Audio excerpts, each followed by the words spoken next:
And there's a verse in the Qur'an, which many of the Muslims, they misunderstand. Allah says in the Qur'an, in Surah Nisa, chapter number 4, verse number 144, where Allah says, Ya ayyuha, allazeena amanoo, O you who believe, take not for Auliya, the unbelievers, in preference to the believers. And many of the translations, they translate the Arabic word Auliya as friends. So the translation reads that, O you who believe, do not take for friends unbelievers in preference to believers, which I feel it's a wrong translation. The correct translation is, the word Auliya should be translated as someone who's a protector. So the right translation is that, Ya ayyuha, allazeena amanoo, O you who believe, do not take for protectors unbelievers in preference to believers. Do not take for protectors non-Muslims in preference to Muslims. And the same message is repeated in Surah Maida, chapter number 5, verse number 57 and 58, that, O you who believe, do not take for friends and protectors those who make a mockery of religion or take it as a sport. That means all those non-Muslims who take your deen as a mockery or as a sport, do not keep friendship with them, nor go to them for protection. These verses of the Qur'an are very clear.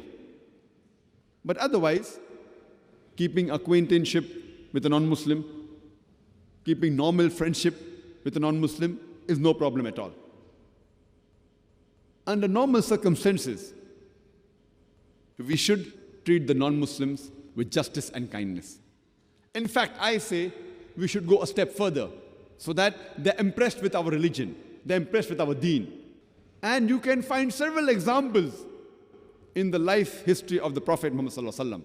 Several. You can give a talk only on giving examples how the Prophet dealt with the non-Muslims. And many of us are aware of that incident where a non-Muslim, he enters the mosque of the Prophet and he urinates. The Sahabas are irritated. They want to teach the non-Muslim a lesson, but the Prophet, he stops them. And he says, be calm. Get some water and wash the floor. That's it. We know of the famous incidents. Whenever Prophet ﷺ used to walk, there was a non-Muslim lady who used to throw dirt on the Prophet every day. Whenever he used to walk, the non-Muslim lady used to throw dirt. One day, when the Prophet walks below the house of that non-Muslim lady, no dirt falls on him. So he's surprised. He goes to a house to find out why was no dirt thrown today. And he realizes that she was sick, and he prays for a shifa. And that non-Muslim lady, she's so impressed with the Prophet that she accepts Islam. We have the example in the seerah of the Prophet Muhammad Sallallahu Alaihi Wasallam that there was a Jew by the name of Zaid. The Prophet had borrowed some money from him. But before the time was due, that Jew, he comes to the Prophet and he demands for the money back. And he's rude. He speaks rudely to the Prophet that give my money back. And the time was not yet up. Hadith Umar radiallahu anh, he gets angry and he says, "O enemy of God, had it not been for the treaty between the Muslims and the Jews, I would have chopped off your head for speaking to the Prophet like that." Hadith Umar radiallahu anh, we know that he was a man of justice. He gets irritated. How could someone speak to the Prophet of Allah like that? The Prophet immediately intervenes and he tells Hadith Umar radiallahu anh that be calm. And he tells Hadith Umar radiallahu anh that give this Jew his money back and add to it the amount of 20 gallons because you frightened him. Because Hadith Umar radiallahu anh frightened him, the man did not have the right to ask the money because the time wasn't yet up. The time wasn't due. Yet because Hadith Umar radiallahu anh, he frightened that non-Muslim, the Prophet said, besides giving the money back to him, add 20 gallons worth because he had frightened the Jew. And alhamdulillah, the Jew is impressed with the behavior of the Prophet and he accepts Islam. So generally, the Muslims should be kind and just to the non-Muslims. We have to be the right example so that they'll realize we are the followers of the religion of peace. A Muslim is a person who acquires peace by submitting his will to Allah subhanahu wa ta'ala. So as far as general dealing is concerned, we have to be kind and just. But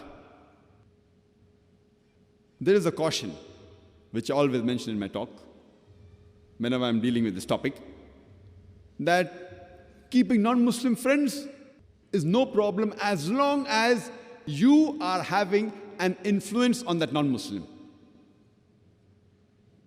If it's the vice versa, then there is a danger. If the non-Muslim friend is having a greater influence on you, then there is a problem. Because whenever there is a relationship between two human beings, and when you keep on meeting very often, no one can tell me that nothing happens. Either you're influencing him or he's influencing you. You can't say that nothing is happening. So if you're having influence on him, alhamdulillah, summa alhamdulillah, continue the relationship so that he understands the deen al-haq, the religion of Islam better. But if he's having an influence on you, then be careful. You may follow his path, which may be wrong. So here, if it's a relationship in which your deen is in danger, then I feel you have to discontinue that relationship. You have to be careful. The Qur'an is very clear. As far as protection is concerned, if there are two options, believer and unbeliever, a believer is preferable at all times. The verse says, do not take unbelievers for protectors in preference to believers. So as far as your deen is not in danger, and if you are having an influence on the non-Muslim, alhamdulillah. And I, by the grace of Allah subhanahu wa ta'ala, I have hundreds of non-Muslim friends. MashaAllah. Hundreds. Hindus, Christians, many. And almost all that I know, they respect me, mashallah. They know that I'm a da'i. I speak about the religion. Yet, alhamdulillah, they respect me. So as long as you are having influence on them, it's very good.